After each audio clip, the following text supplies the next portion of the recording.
अगर 2027 में सबसे बड़ा नुकसान बीजेपी का नहीं बल्कि अखिलेश यादव को हो जाए तो कैसा रहेगा?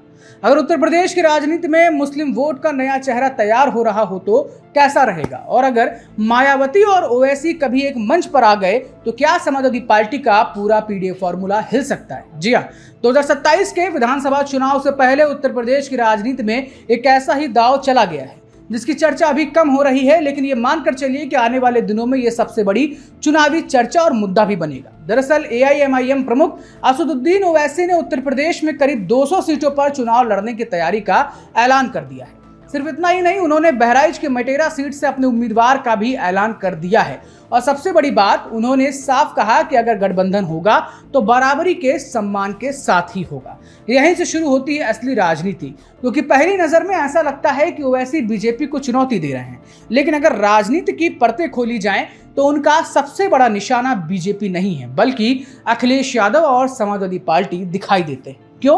क्योंकि समाजवादी पार्टी पिछले 2 चुनावों से पीडीए यानी कि पिछड़ा, दलित और अल्पसंख्यक के फॉर्मूले पर काम कर रही है। 2024 के लोकसभा चुनाव में इसी सोशल इंजीनियरिंग के बीजेपी को बड़ा नुकसान इसी ने पहुंचाया था, लेकिन अब मुस्लिम वोट का एक हिस्सा एआईएमआईएम की तरफ बढ़ता जा रहा है और दूसरी तरफ मायावती दलित वोट वापस अपने पाले में खींचती नजर आ रही हैं। सबसे बड़ा झटका किसे लगेगा? सवाल ये भी है। सवाल का जवाब ये भी है कि समाजवादी पार्टी को लगने की उम्मीदें हैं।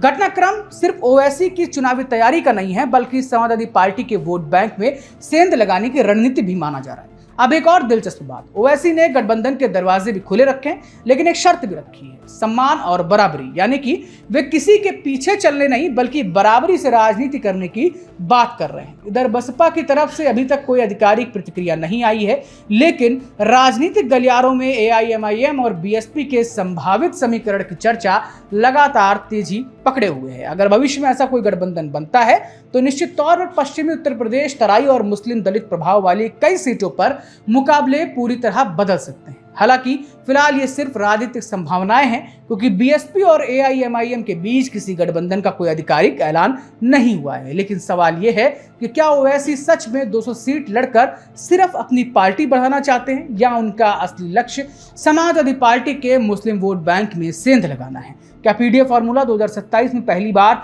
सबसे बड़ी चुनौती का सामना करने वाला है? और सबसे बड़ा सवाल, अगर मायावती और ओवैसी साथ आए तो सबसे ज्यादा नुकसान किसका होगा, बीजेपी का या फिर अखिलेश यादव का?